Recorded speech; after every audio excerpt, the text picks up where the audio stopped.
দুর্গাপুরে দিলীপকে go back slogan ধস্তাধস্তিতে জড়ালো তৃণমূল বিজেপি। দিলীপ ঘোষকে দেখে গো ব্যাক স্লোগান দেওয়ার অভিযোগ উঠল তৃণমূল কর্মী সমর্থকদের বিরুদ্ধে। সোমবার অর্থাৎ আজ সকালে দুর্গাপুরে ফুলঝোর মোড়ে চায় পে চর্চায় যোগ দিতে গিয়েছিলেন বর্ধমান দুর্গাপুর কেন্দ্রের বিজেপি প্রার্থী দিলীপ ঘোষ।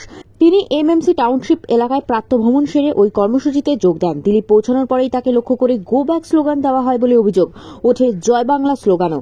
দিলীপ ঘোষকে দেখে গো ব্যাক স্লোগান দেওয়ার অভিযোগ উঠল তৃণমূল কর্মী সমর্থকদের বিরুদ্ধে। আজ সকালে দুর্গাপুরে ফুলঝোর মোড়ে চায় পে চর্চায় যোগ দিতে গিয়েছিলেন বর্ধমান দুর্গাপুর কেন্দ্রের বিজেপি প্রার্থী দিলীপ ঘোষ।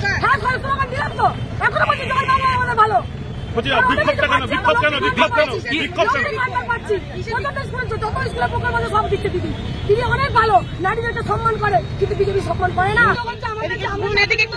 বিজেপি যে এসছে কি দিয়েছে আমাদের? কি পাচ্ছি? 15 লাখ টাকা দেবো বলেছিল, সেটাও দেয়নি।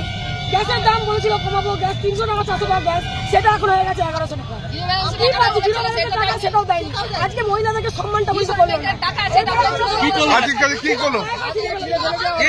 সবাই মিলে, সব ছেলেরা মিলে, সব ছেলে মিলে হাতে হাত ধরে একজনকে বলবেন আপনার কি দাঁড়িয়েছি দেখা করবো বলে। আপনারা কি বিজেপি করেন? না, আমরা কোনো কিছু আমরা নাগরিক সাধারণ। আজকে কি হলো তাহলে? ওই তো দেখা করতে দিল না, আমাদেরকে ছেলে আমাদেরকে ফোন দিল, সরিয়ে দিল, নিয়ে চলে গেল। আমাদের কথা তো শুনতে হতো। আজকে তিনি এখানে এসছেন, আমাদের কথা শুনবেন না? ভারত মাতা কি জয়!